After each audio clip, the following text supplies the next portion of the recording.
नमस्कार दोस्तों,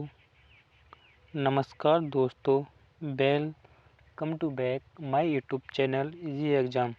आज हम एसएससी जीडी 18 फरवरी फर्स्ट शिफ्ट का एनालिसिस करने वाले हैं। एनालिसिस करना क्यों ज़रूरी है? क्योंकि एसएससी जीडी के शिफ्ट में कुछ एग्ज़ाम हुए, उनमें सवाल रिपीट हो रहे हैं, इसलिए एनालिसिस करना ज़रूरी है। आइए अपने क्वेश्चन की ओर करते हैं।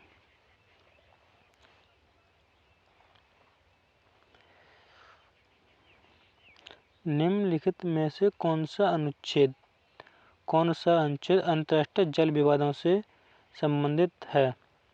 कौन सा अनुच्छेद अंतर्राष्ट्रीय जल विवादों से संबंधित है?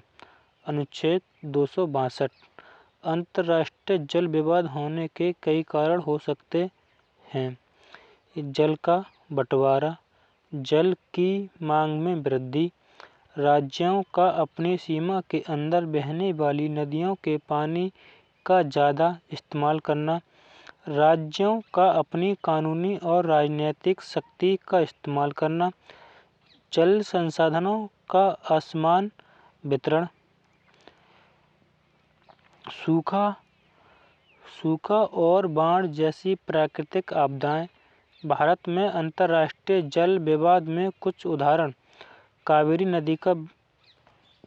नदी का विवाद, जल के बंटवारे को लेकर कर्नाटक और तमिलनाडु में विवाद है। कावेरी नदी के जल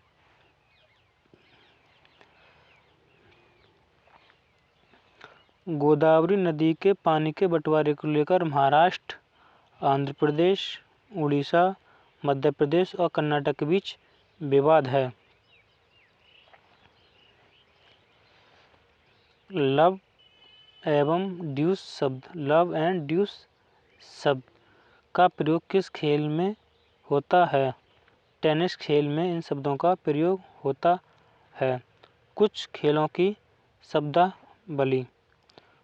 की शब्दावली जैसे क्रिकेट में कौन कौन शब्द प्रयोग किए जाते हैं? क्रिकेट की शब्दावली जैसे filter, allrounder, boundary, maiden, over, follow on, catch, bound, step out, run out, LBW, none out, no ball, wide ball, dead ball.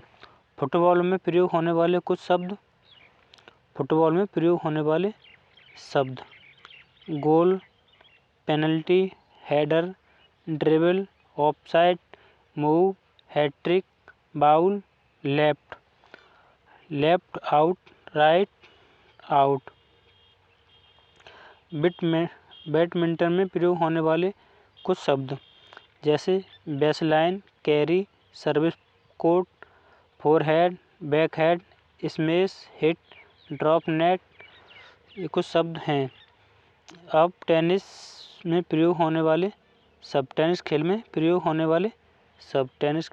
होने वाले शब्द: volley, let service, half volley, backhead, drive, spin, chop, top spin, reverse spin, home talk service. Hockey से कुछ जुड़े शब्द: hockey से जुड़े कुछ शब्द: hattrick, halfway line, striking circle, goal line, back stick, off side, free hit, roll in, advantage, corner, tackle, red card, treble. Polo से संबंधित कुछ शब्दावली: पोलो से संबंधित मिलेट, बक्कर, चूकर। बैजंती माला को पद्म विभूषण पुरस्कार कब मिला? बैजंती माला को पद्म विभूषण पुरस्कार कब मिला? बैजंती माला को 2024 में बैजंती माला को पद्म विभूषण पुरस्कार मिला था।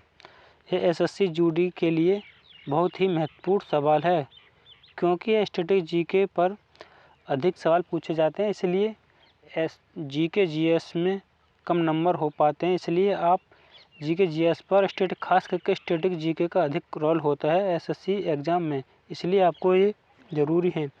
बॉलीवुड की मशहूर अभिनेत्री वैजयंती माला को 9 मई 2024 को पद्म विभूषण से सम्मानित किया गया। राष्ट्रपति द्रौपदी मुर्मू ने उन्हें यह पुरस्कार दिया। यह पुरस्कार उन्हें सिनेमा में उनके उत्कृष्ट योगदान के लिए दिया गया। वैजयंती माला के इस सम्मान पर कहा, साल 1969 में मुझे पद्मश्री मिला था, अब पद्म विभूषण मिला है।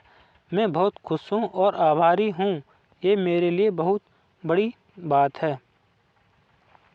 अगर आपको एनालिसिस अच्छा लग रहा हो तो प्लीज़ एक बार चैनल को सब्सक्राइब ज़रूर करें।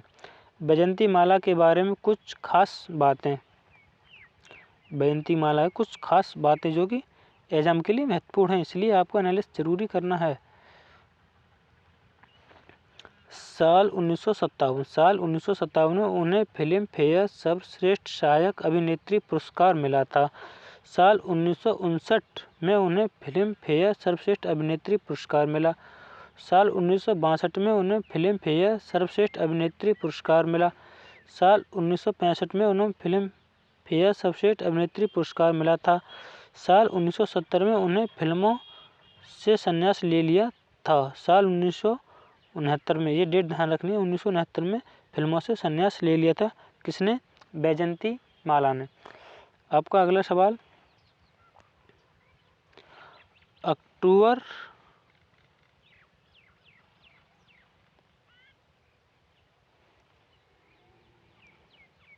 सॉरी आ गया। अक्टूबर 2024 तक दिल्ली में शिक्षा के लिए कौन सी योजना शुरू किया गया था? नई शिक्षा ऋण योजना। अक्टूबर 2024 में दिल्ली में शिक्षा के लिए नई शिक्षा ऋण योजना। सरकार अक्टूबर 2024 तक नई शिक्षा ऋण योजना शुरू करने के लिए तैयार है। यह वह सब कुछ है जो आपको जानना चाहिए। 23 जुलाई को वित्त मंत्री निर्मला सीतारमण ने 2024, वित्त मंत्री कौन? निर्मला सीतारमण, 2024 के बजट में एक नई शिक्षा ऋण योजना की घोषणा की, जिसमें घरेलू उच्च शिक्षा के लिए 10 लाख रुपए तक के ऋण की पेशकश की गई। अगला सवाल, मंत्रिपरिषद का उल्लेख किस अनुच्छेद में है? आपको अनुच्छेद से 202 सवाल हैं।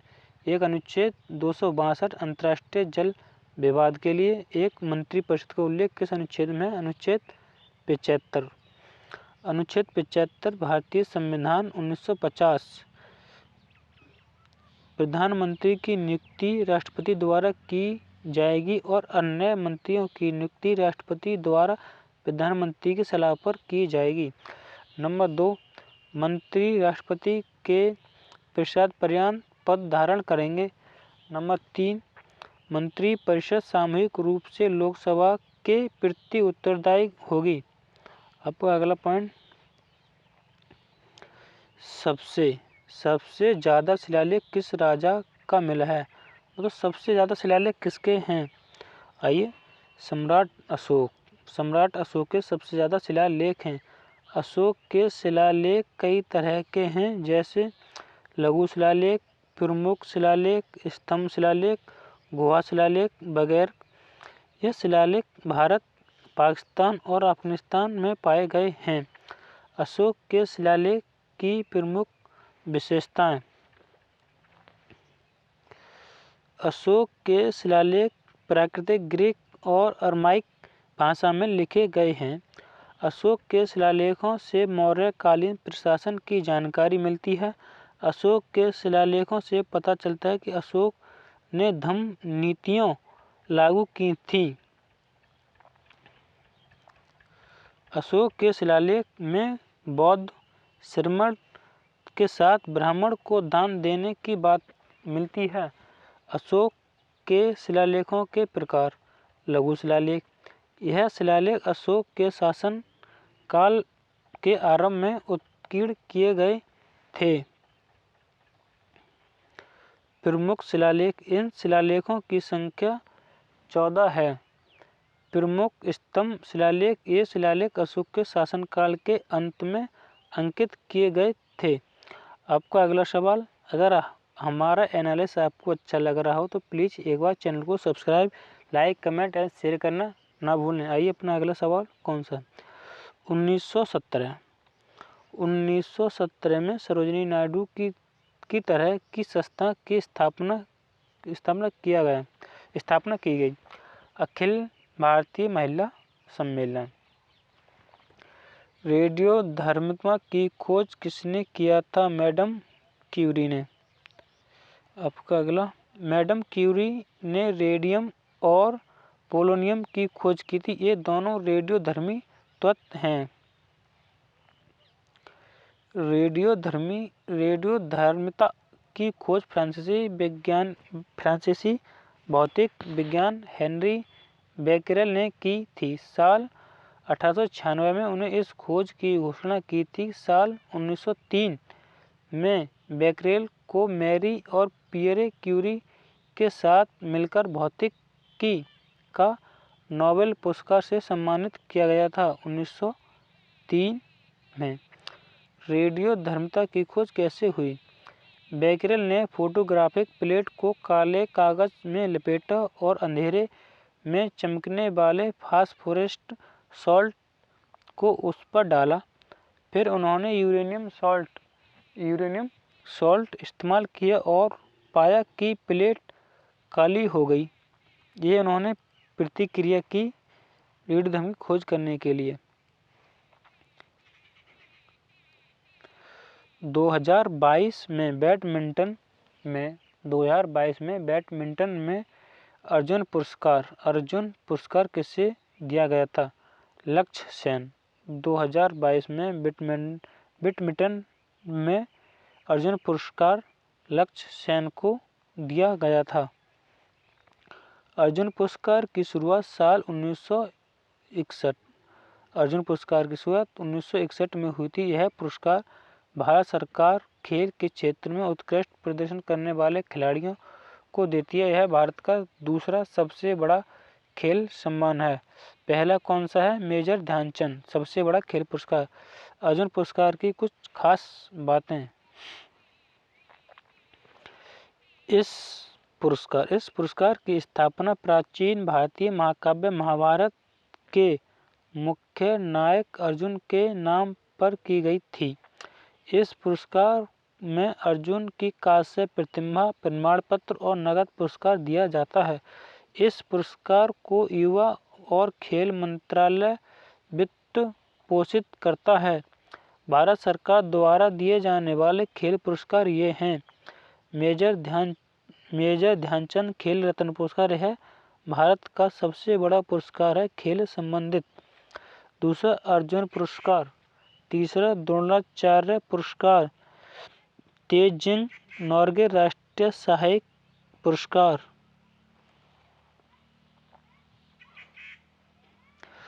मौलाना अबुल कलाम आज़ाद ट्रॉफी। इन पुरस्कारों से जुड़ी जरूरी जानकारी।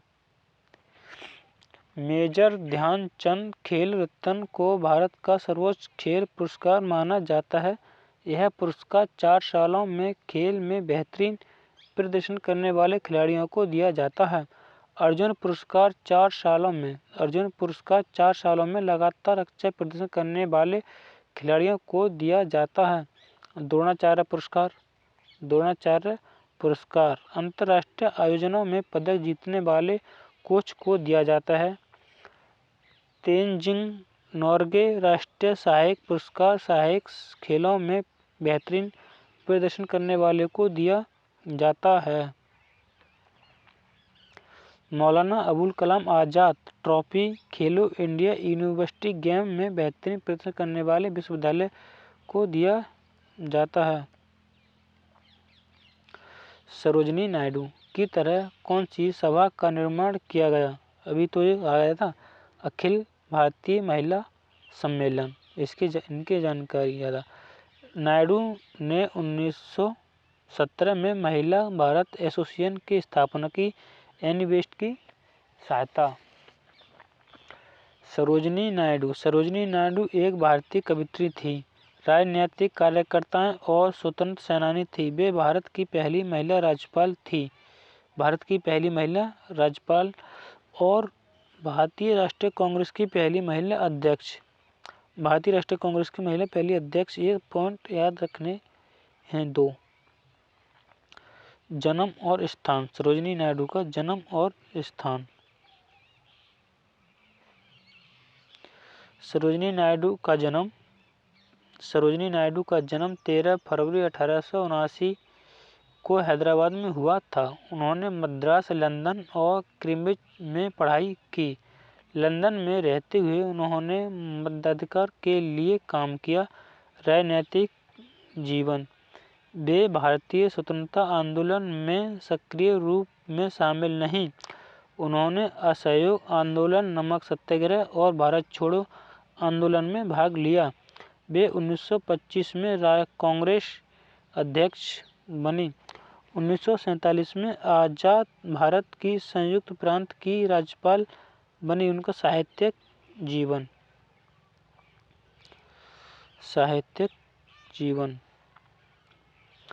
उन्हें भारत कोकिला या नाइटिंगेल ऑफ इंडिया के नाम से भी जाना जाता है। उन्होंने कविताओं में बच्चों की कविताएं और देशभक्ति और त्रासदी जैसी गंभीर समस्याओं पर लिखी कई कविताएं शामिल हैं। उनकी सबसे लोकप्रिय कविताओं में से एक in the browser of Hyderabad है। असम में आपका अगला सवाल। असम में माँ कामाख्या माता देवी। असम में माँ कामाख्या माता मंदिर परिसर में कौन सा मेला लगता है? आबू-बाची मेला लगता है। आबू-बाची मेला पूर्वी भारत के सबसे बड़े धार्मिक मेलों में से एक है। यह 4 दिवसीय उत्सव है जो हर साल जून में गुवाहाटी, असम में माँ कामाख्या मंदिर में देवी के वार्षिक मासिक धर्मों के उपलक्ष्य में आयोजित किया जाता है। असम में मनाए जाने वाले प्रमुख त्योहार: बिहू, आबू-बासी मेला, बैसागु, मेदम मेकी, जॉनबिल मेला, रोंगकर, रजनी गभार, हरनी गबारा, बोहगियो बिसु, अली ए लिंगांग, बाईखो। भारतीय संविधान का कौन सा अनुच्छेद समानता का अधिकार का वर्णन करता है? अब तक क्या अनुच्छेद आ गए? आपको 2 अनुच्छेद। 262 अनुच्छेद एक आया मंत्री परिषद का अनुच्छेद, और ये है भारतीय संविधान का कौन सा अनुच्छेद समानता अधिकार का वर्णन करता है? अनुच्छेद 14। कौन सा अनुच्छेद? 14। भारतीय संविधान के भाग 3 में मौलिक अधिकारों के संबंध में अनुच्छेद 12 से 35। भारतीय संविधान के भाग 3 में मौलिक अधिकार है। मौलिक अधिकार अनुच्छेद 12 से 35 हैं।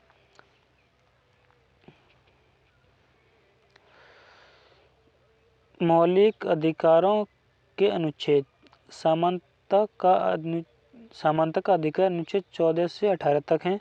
स्वतंत्रता का अधिकार अनुच्छेद 19 से 22 तक है। शोषण के विरुद्ध अधिकार अनुच्छेद 23 से 24 तक है। धार्मिक स्वतंत्रता का अधिकार अनुच्छेद 25 से 28 तक है। सांस्कृतिक तथा शिक्षा संबंधी अधिकार अनुच्छेद 29 से 30 तक है। संवैधानिक उपचार का अधिकार अनुच्छेद 32 है। मौलिक अधिकार की कुछ खास बातें: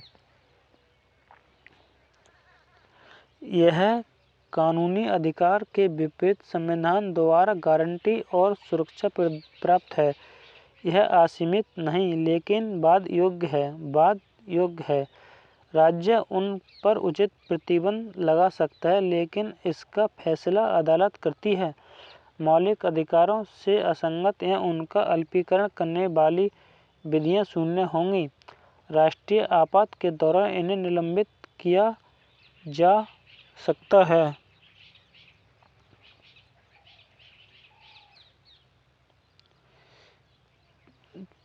पीएम श्री योजना कब शुरू हुई?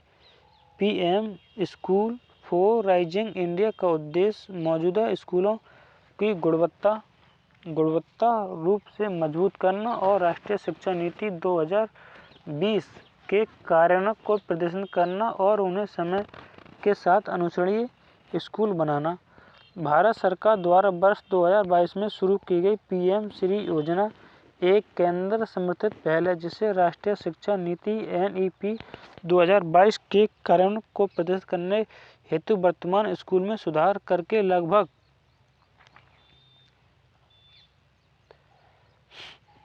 अगर दोस्तों हमारा SSC